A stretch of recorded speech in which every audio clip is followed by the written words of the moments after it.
Mom, either you get a job or you're out on the street. Those were the words my daughter said to me right there in the cemetery parking lot, while the flowers on my husband's grave hadn't even begun to wilt. I stood there, shivering in my black coat, not from the November sea wind, but from the absolute ice in my own daughter's eyes. My name is Eleanor Vance, and at 70 years old, after 45 years of being a wife and a mother, I was thrown out of my own home. I thought that was the ultimate humiliation, but it was only the beginning of a horrifying truth. Frank's funeral was on one of those bleak November days. The wind coming off the Atlantic was raw, carrying that cold, salty bite that goes right through a black wool coat and sticks to your bones. I stood there, next to the freshly filled earth, just staring at that brand new headstone. Frank Vance, beloved husband and father. Beloved. Yes, he always was. I can still hear the hollow condolences from friends, feel those half-hearted hugs, but the one thing I'll never forget is the silence from my daughter, Sharon, through the whole service. She stood there, tall and beautiful in her expensive designer suit, but her eyes weren't on her father's grave. They kept flicking down to her watch.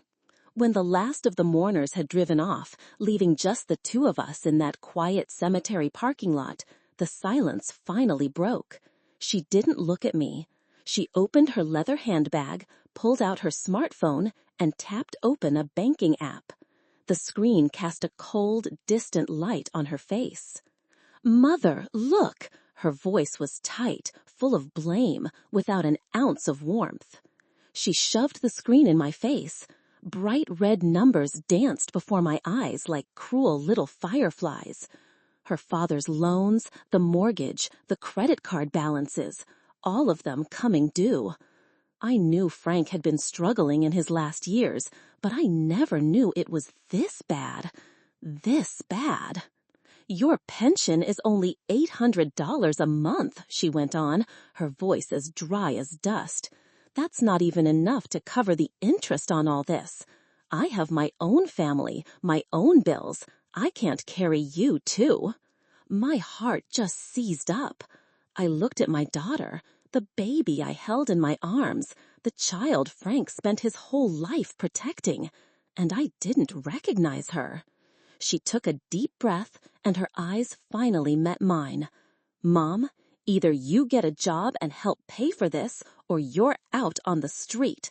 I'm selling the house to pay off the debts." A burden. That's the word she used.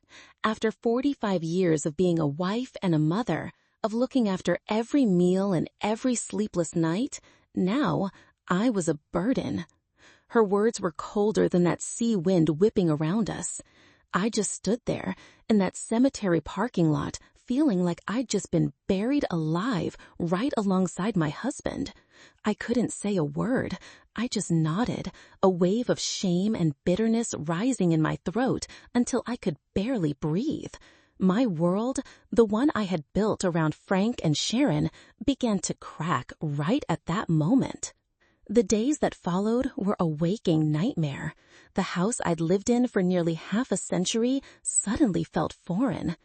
Every corner held a memory of Frank, but now they were tainted with the feeling of being a guest about to be kicked out. The shame of walking into a job placement center at 70 years old hurt more than losing my husband. Me, Eleanor Vance, a woman who had always taken such pride in being a wife and mother, now filling out applications, trying to convince people half my age that I still had some value. Eventually, they found something for me. A companion, they called it, for an elderly gentleman in poor health who lived in a mansion on a cliff overlooking the sea. The salary was surprisingly generous. I didn't think twice. I just knew I needed a way out. That mansion stood on the cliff like a great stone seagull, its gray wings spread so wide they blocked out the sky. When I stepped inside, the sheer luxury of it all took my breath away. cold marble floors, sparkling crystal chandeliers, and a silence so deep I could hear my own heart pounding in my ears. And then he appeared. A butler pushed a wheelchair into the living room. The man sitting in it had snow-white hair, but his eyes were as blue and deep as a summer ocean. His face still held the lines of someone who had been handsome, but time and pain had carved their own story there. The moment our eyes met, the whole world just stopped. The air caught in my throat. Arthur Pendleton, my Artie, the boy with the brilliant smile and the big dreams from 50 years ago. He knew me too. I saw it in his eyes, a flash of shock, a flicker of joy that was quickly swallowed by a cloud of sorrow. Eleanor, his voice was deeper, rougher than I remembered, but it was still his. I struggled to keep my composure, my hands gripping the strap of my purse until my knuckles were white. My first instinct was to turn and run. Being here in front of him, it felt like I was betraying Frank. The memory of Frank, of his sacrifice, immediately built a fortress wall inside my mind. "Good afternoon, Mr. Pendleton," I said, my voice all business, cold as ice. "I'm Eleanor Vance from the placement agency. I'm here to discuss the position." I put the emphasis on my name, Frank's name. I wanted to create a distance, a clear line. I wasn't his Ellie from that long-ago summer. I was Mrs. Vance, a widow looking for a job. Arthur just looked at me, an unspeakable pain in those blue eyes. He understood. He nodded slowly. "Please have a seat, Mrs. Vance. Let's talk about the job."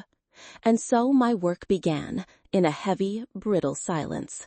I was a machine, preparing his meals, organizing his medications, reading to him. But in the quiet moments, I could feel his eyes on me. On the third day, as I was making tea in the living room, he said my name, the one no one but him had called me in 50 years. "Ellie." His voice was so gentle. "Do you still remember the smell of the salt and the French fries down at the old pier? We used to—" I set the teacup down on its saucer with a sharp clink that echoed in the quiet room. I didn't turn to look at him. My back was ramrod straight. "Arthur," I cut him off, my voice flat but firm as steel. "The past is gone. Frank was my husband. He sacrificed everything for me, for our family. When I was so sick after the birth, he gave up every opportunity to stay and take care of me. I had a full life with a good man. I will not betray his memory." I turned then and looked him right in the eye, letting him see the unbreakable resolve there. "I am here as your employee, Mr. Pendleton, and that is all." My loyalty was a fortress, and I saw the flicker of hope die in his blue eyes, replaced by acceptance, and a sorrow that seemed even deeper than before. He nodded and said nothing more. From that day on, he never called me Ellie again. 2 weeks later, Sharon came to visit. She said it was to check if Mom was okay, but I knew better. She walked into that mansion with her lips pressed into a thin, judgmental line. But then, as the grand doors revealed the magnificent space inside, that line vanished. I watched it happen, watched the change on my daughter's face. Her expression wasn't just surprise, it was predatory, like a hunter spotting prize game.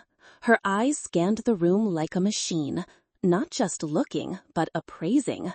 From the original oil painting on the high wall, to the Persian rug so thick it swallowed footsteps, to the gleaming Steinway grand piano in the corner, and finally to the panoramic window with its endless view of the ocean. I saw her swallow, just once. All the disdain, the irritation she'd shown me for so long, it just melted away. In its place was the unmistakable glint of calculation, of unconcealed greed. Just then, I was helping Arthur adjust the cashmere blanket on his knees. I coughed, a little tickle in my throat from the change in weather. Arthur immediately turned, his voice full of concern. "Mrs. Vance, are you catching a cold? Let me have the housekeeper make you some hot tea with ginger and honey." It was a small thing, just a common courtesy, but Sharon saw it all. She stood in the doorway, her eyes narrowed, watching the way Arthur looked at me, a look of tenderness and concern that I had been deliberately ignoring. After Arthur had been taken to his room to rest, Sharon pulled me into a quiet corner. "Mother," she whispered, her voice buzzing with excitement, "who is that man to you?" "He's my employer, Sharon, that's all." I tried to sound calm. "That's all?" She gave a short, knowing laugh. "I'm not blind, Mom. I saw the way he looks at you. That's not how you look at an employee. He cares about you, a lot." She grabbed my hands, her eyes shining. "Mom, this isn't just a job. This is a golden ticket. Do you have any idea who he is? Arthur Pendleton? He's a legend in the investment world. His fortune, it's impossible to count." From that day on, Sharon became a different person. She visited constantly, always dressed in her finest clothes, bringing expensive bottles of wine. She was sickly sweet to Arthur, asking about his health, complimenting his taste, making conversation as if they were already family. And she began her campaign, working on me. "Don't you see it?" she said during one visit when we were alone. "He's clearly still in love with you. Look at how he defers to you. You deserve to be happy, Mom, to be treated like a queen after all those years of struggling. For Dad, for me. Give him a chance. Give us a chance." Us. That word echoed in my head. I looked at my daughter, at her fake enthusiasm, and all I could see was a shark circling, smelling money in the water. My loyalty to Frank wasn't just a principle anymore. It was now a shield against my own daughter's bottomless greed. But I had no idea that shield, like everything else in my life, was built on a rotten foundation of lies. Sharon didn't just visit. She started to put down roots. Her presence in the mansion became thicker, like a toxic vine creeping into every corner. I'd find her in the library, her hand gliding over the spines of antique leather-bound books, not with admiration, but like a new owner taking inventory. She took it upon herself to cut the most beautiful roses from Arthur's garden, arranging them in a crystal vase I knew was priceless, and placing them on my nightstand like a reminder of the future she was planning. Arthur's deference, which came from a place of respect for me, was interpreted by Sharon as weakness. She grew bolder, more overbearing. One afternoon, I overheard her speaking to the housekeeper in a commanding tone. "Patricia, I think the drapes in the living room should be changed to a royal blue. This beige is so dated." The housekeeper, a stern woman who'd worked for Arthur for decades, just stared at her in astonishment. My face burned with shame. I pulled Sharon aside. "Sharon, what are you doing? This is Mr. Pendleton's home, not ours." She brushed my hand away, annoyed. "Not yet, Mother. You have to think bigger." Her pushing became more and more open. She'd arranged these intimate dinners for the three of us, trying to force a family atmosphere that felt completely phony. During one of them, as Arthur was telling an old story, she jumped in. "See, Mom, Arthur is such a wonderful storyteller. You two are so perfect together. After all your hard years with Dad, you deserve to be spoiled." That sentence was like a knife in my gut. I put my fork down, the clatter against the porcelain plate sounding sharp and loud. "Sharon, that's enough." I looked at my daughter, then turned to Arthur, my voice firm. "Mr. Pendleton, I apologize for my daughter's behavior. My loyalty is to my late husband. Frank sacrificed a rising career for me. When I was sick after Sharon was born, he walked away from a huge contract, from everything, to stay home and care for us. I cannot and I will not ever betray a man like that." I repeated the story, the one Frank had told me, the story that had become the bedrock of our marriage. It was my sacred truth. Sharon pouted, and Arthur just watched me, quietly, his blue eyes holding a complex expression I couldn't decipher at the time. He didn't argue, he simply nodded. But it was his silence, his acceptance without any protest, that made me feel uneasy. And I had reason to be. After that dinner, I noticed Arthur spending more time in his office, making long, private phone calls. A few days later, a man in a sharp suit came to see him privately, carrying a thick briefcase. I didn't know it then, but my blind loyalty and Sharon's shameless greed had become the two catalysts that pushed Arthur to do something he had avoided for 50 years, to find the truth. A week later, Arthur asked me to join him in the library. He was sitting by the fireplace, his wheelchair looking so small in that enormous room. On the oak table in front of him was an open file folder. "Mrs. Vance," he began, his voice low and hesitant, "I need to show you something. I know this will be difficult, but you deserve to know the truth." He pushed the folder toward me. I looked down. It was copies of old documents, yellowed newspaper clippings. And then I saw it, a police report dated 50 years ago. "I don't understand," I said, but my heart had already started to hammer against my ribs. "Read it carefully, Eleanor," he said, his voice gentle. The report detailed a workplace accident at a construction site in Rockport. The victim, Arthur Pendleton. Person present at the scene, Frank Vance. The cause, slipped and fell from scaffolding. But clipped underneath was a witness statement that had been buried for all these years from another worker who saw two men arguing violently just before one of them was pushed. "No," I whispered, my hand trembling. Arthur's own hazy memories, now sparked by this evidence, came flooding back. He told me the story, his voice filled with pain. He told me how he had come back to town after hearing I was about to marry Frank. He told me about the confrontation at the construction site. Frank admitted he'd lied to me, told me Arthur sold our shared piece of land to chase after money. And when Arthur threatened to tell me the truth, Frank, in a fit of panic and rage, shoved him. "He destroyed me, Eleanor," Arthur said, his blue eyes looking right through me, not with anger, but with an endless sadness. Not just my legs. He took our entire future. I shot up from my chair, knocking it over behind me. "No, no, Frank would never do that. You're making it up. You're jealous. You're trying to poison my memory of my husband." I was screaming, throwing accusations at him as a way to defend myself, to protect the world I had built. I ran from the library, fled to my room, and slammed the door. I clutched the wedding photo of me and Frank, the only picture I'd brought with me. I stared at his kind, gentle smile and sobbed, trying to wash away those horrible words with my tears. But the image of that police report was burned into my mind, a black stain that I couldn't wipe away. But that wasn't the end of the deceit. A few days later, while I was still lost in denial and grief, Arthur called me to the library again. This time, his face wasn't sad. It was terrifyingly empty. He looked like a man who had just seen a ghost. "There's something else, Eleanor," he said, his voice barely a whisper. "His sacrifice, the story about him giving up his career to care for you after the birth." He pushed another file towards me. Inside were hospital records. 2 sets. I read them. St. Jude's Hospital, Rockport, June 14th, 50 years ago.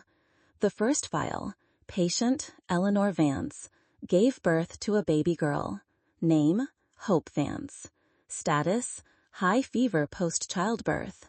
Nurse's note, infant expired at 2 a.m., June 16th, due to complications. My heart stopped. I remembered the delirium after the birth, the feeling of weakness and despair. Frank had told me she was gravely ill. Then I read the second file. Same day, same hospital. Patient, Catherine Miller, gave birth to a baby girl. No father listed. And underneath, the baby's discharge papers, signed for by Frank Vance. And then I remembered. I remembered it like it was yesterday. The moment Frank carried a swaddled baby to my bedside. I was crying, so weak, and I asked, is she okay? And Frank, his eyes brimming with tears, had said, my love, she pulled through. It's a miracle. Our daughter survived. A miracle. I lifted my head and looked at Arthur, and I saw the truth reflected in his eyes. The child I had raised, the child I had loved, the child who grew up to be Sharon, was not my daughter. Frank hadn't just stolen my past, he stole my grief. He never gave me the chance to mourn my own lost child. Instead, he placed a lie in my arms, a lie I had nurtured for 45 years. I didn't scream, I didn't cry. I just sat there, in the dead silence of the library, holding those 2 sets of records. The fortress wall of my loyalty hadn't just cracked, it had crumbled into dust, burying me in the rubble of a counterfeit life. And I realized the daughter I had cherished for 45 years was the living legacy of the lie that had destroyed my life. I don't remember how I left the library that day. I existed in a numb haze, floating somewhere between truth and memory. Every time I looked in the mirror, I didn't know the woman staring back. Who was she? A deceived wife? A grieving mother who never knew she had lost a child? A fool who spent a lifetime worshiping a criminal? Arthur knew his words alone would never be enough to break the chains Sharon had wrapped around me. Her greed had made her the most loyal defender of Frank's fraudulent legacy. So he arranged one final confrontation, a stage play where all the actors had to be present. He told me he was hosting a special dinner to announce an important decision about the future. Sharon, hearing this, was ecstatic. She was convinced this was the moment Arthur would propose to me, or at the very least, name me his heir. She arrived at the mansion early, wearing a deep red silk dress, her makeup perfect, looking like a queen about to be crowned. She paced the dining room, checking every silver fork, adjusting every flower in the vase, a smug smile plastered on her face. Dinner was served at the long, polished table. I sat across from Arthur, feeling like a prisoner awaiting a verdict. Sharon sat beside me, whispering constantly in my ear, "See, Mom, I told you, your life is about to turn a new page, and mine too." She took my hand, but her skin was ice cold. Just as the main course was served, the doorbell rang. Patricia, the housekeeper, entered, her expression tense. "Mr. Pendleton, you have a visitor." Arthur nodded. "Show her in." The dining room doors opened. A woman walked in, escorted by the man in the suit. She was about my age, with reddish-brown hair that was gray at the roots, and a hard-set face lined with wrinkles around her mouth. She wore a cheap-looking coat, and her eyes darted around nervously, but they held a sharp, weathered look. Sharon frowned. "Who's that?" I didn't know who she was, but there was something vaguely familiar about her face, something that made my heart ache. Arthur set down his knife and fork. "Sharon, Eleanor," he said, his voice chillingly calm. "I'd like you to meet Mrs. Catherine Miller." Catherine, the name from the hospital file? I felt all the air get sucked out of my lungs. Sharon looked the stranger up and down, then turned to Arthur, annoyed. "An old friend of yours? What a strange time for a visit." Arthur didn't answer her. He looked directly at me. "Eleanor, I am so sorry. I have to do this." He began to speak, his voice steady, but every word landed like a hammer blow. He placed the police report about the fight on the table right next to Sharon's plate. "Sharon, before you continue planning your future, you should know that your father, Frank Vance, was the man who pushed me from that scaffolding 50 years ago." Sharon laughed, a high, thin sound. "That's ridiculous. Are you getting senile in your old age? My father was the kindest man in the world." Arthur ignored her. He looked at Catherine. "Mrs. Miller, would you please tell us why you are here tonight?" All eyes turned to the woman. Catherine cleared her throat, her gaze avoiding mine, and she began to talk. Her voice was flat, without emotion, as if she were reading a statement. She told them about a secret affair with Frank, about the promises he made, about the money he sent her every month. Sharon was frozen, the fork dropping from her hand and clattering against her plate. And then Catherine told them about that fateful night in the hospital. She told them about giving birth to a baby girl, about Frank coming to see her, telling her that his wife's daughter had died. She told them about the deal, a large sum of money in exchange for her freedom and her silence. He said he couldn't live without Eleanor, Catherine said, looking at me for the first time, a flicker of pity in her eyes. And he needed a child to keep her. My baby was just a tool. Arthur gently placed the 2 hospital files on the table, right in front of me. The death certificate for Hope Vance, the birth certificate for Sharon Miller. I stared at the papers. Hope. My daughter's name was Hope. A hope that was extinguished before it ever had a chance to shine. And then I heard Sharon scream. It wasn't a scream of grief. It was the raw, panicked scream of someone realizing they're about to lose everything. "So what?" she shrieked, jumping to her feet and knocking her chair over. "I don't care whose daughter I am. I'm the one who was with her for 45 years. I'm the one who took care of her. I am her daughter. This house, this fortune, all of it, it was supposed to be mine." Her true nature, naked and ugly, was laid bare under the light of the crystal chandelier. She didn't care about me. She didn't care about the truth. She only cared about the inheritance she had invented for herself. A strength I never knew I possessed surged up from deep inside me. I stood up. The numbness was gone, replaced by a cold, clear certainty. I was no longer a grieving widow, no longer an abandoned mother. I was Eleanor. "Get out!" My voice wasn't loud, but it was as sharp as a razor, carrying the weight of 50 years of lies. It sliced through every other sound in the room. Sharon stared at me, her mouth still hanging open. I pointed to the door. "You are not my daughter. You are the living proof of Frank's crime. Get out, and don't you ever let me see your face again." Sharon stumbled backward, tripping over her fallen chair. She looked at me, then at Arthur, then at Catherine, searching for an ally and finding only cold faces. Finally, she turned and ran from the room, her escape filled with the sound of bitter sobs and shattering illusions. Catherine took an envelope from the man in the suit, nodded to Arthur, and left as quietly as she came, vanishing from my life. The mansion fell into a terrifying silence. I remained standing by the ruined dinner table. I wasn't crying. My tears had all been spent on a counterfeit sorrow. Now there was only emptiness. Arthur wheeled himself over to my side. He didn't say a word, just gently placed a hand on my arm. The touch wasn't one of pity. It was one of understanding. 1 year later. I don't live in Arthur's mansion. I didn't go back to the old house either. I sold it. I used part of the money to finally pay off Frank's debts, and the rest I donated to an orphanage. I have my own small apartment now, overlooking the harbor in Rockport. I've started playing the piano again, something I gave up when I got married.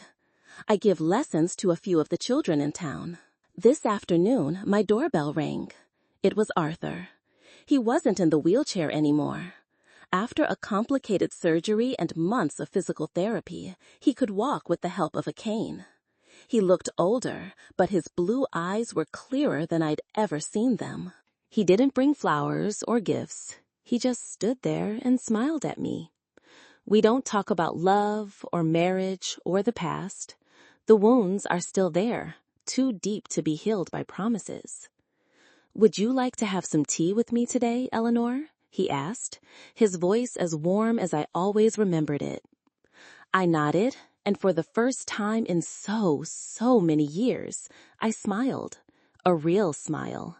Free from the weight of loyalty, free from the pain of deceit. The smile of a free woman. We walked out together into the golden afternoon light of New England. We didn't walk towards the cliffs where his mansion stands.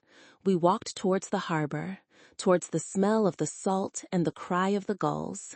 We weren't going back. We were starting a new path, step by step, together, with the truth, no matter how much it hurt. And for the first time in my life, I felt like I was truly living my own.